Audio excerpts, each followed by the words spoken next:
Déconstruire pour se retrouver vers une autonomie épanouie. Il y a des murmures qui résonnent dans nos veines, des échos d'histoires que nous n'avons jamais vraiment vécues, mais qui nous tiennent pourtant en joue. Ces récits invisibles, vibrants et parfois lourds comme des chaînes sont imprimés au cœur de nos familles. Et un jour, au détour d'un instant de silence, se pose cette question. Que reste-t-il de moi au milieu de tout cela? L'empreinte des schémas familiaux. Chaque famille est un écosystème complexe, une forêt dense de racines, d'ombres et parfois de clairières. Elle nous transmet, souvent sans en avoir conscience, toute une cartographie de comportements, de croyances, d'interdits et d'attentes.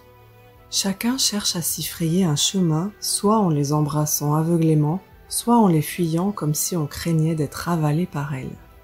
Prenons un instant pour observer nos interactions, nos réactions profondes. Ce sentiment d'être jugé lorsqu'on s'affirme, cette peur viscérale d'être rejeté, la tentation de tout contrôler ou au contraire de lâcher prise au point de s'oublier.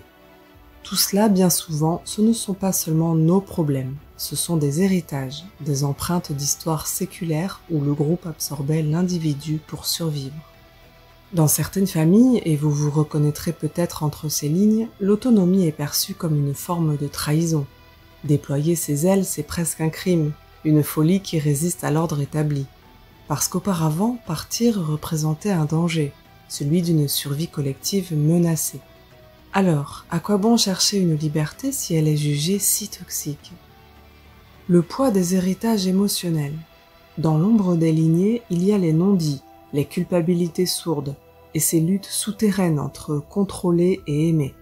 Parfois nous devenons pavés sur le chemin des générations, perpétuant des dynamiques où l'amour se confond avec l'obligation.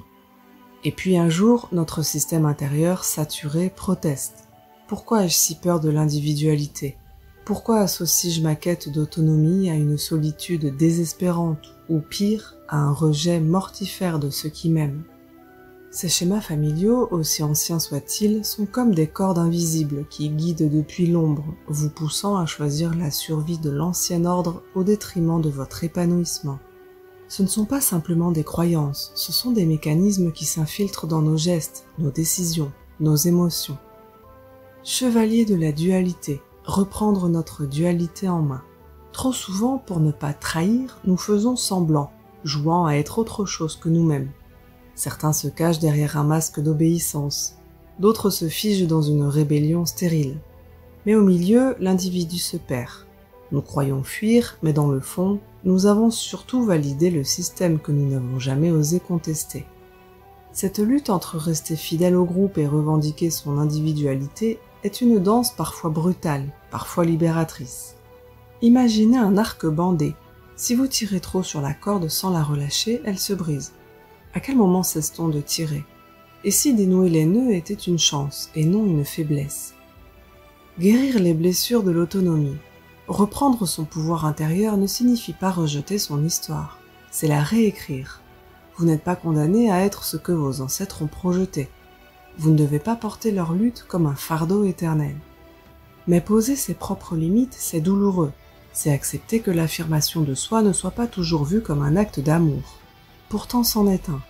Car quitter un ancien cycle, briser les répétitions toxiques, c'est honorer ceux qui, en vous, aspirent à devenir entiers.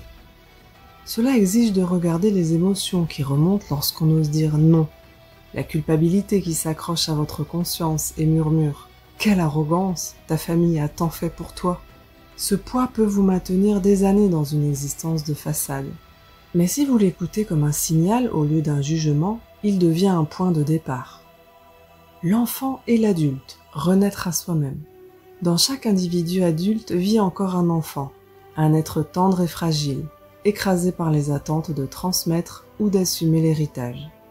Cet enfant a appris que pour être bon, il fallait rester bien au centre du poulailler familial. Être visible, mais pas trop. Presque transparent, mais pas absent. Autrement dit, ne dérange surtout pas l'ordre établi. L'autonomie commence là où vous arrêtez de mendier ces permissions invisibles. Si vous voulez écrire votre propre histoire, il vous faudra accepter de poser la plume de vos aînés et de prendre la vôtre, même si votre main tremble encore. Vous n'avez pas à tout réparer. Vous n'avez pas à revêtir leur masque pour vous sentir légitime. Ce chemin intérieur est l'un des plus grands actes de courage que vous puissiez poser. Affrontez ce vieux système de loyauté pour incarner qui vous êtes au-delà de ce qu'on attendait de vous. La beauté du vide, reconstruire sur de nouvelles fondations.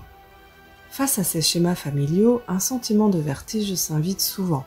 Si je les quitte, si je ne joue plus ces rôles assignés, que reste-t-il? La réponse est simple, il reste tout. Car ce vide ne signifie pas destruction, mais renaissance. Il laisse un espace frais, brut, où vos propres choix peuvent enfin respirer.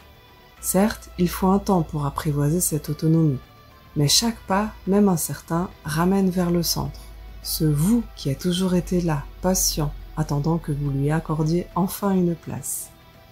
Et ce cadeau, une fois intégré, vous permet à votre tour d'offrir quelque chose de précieux.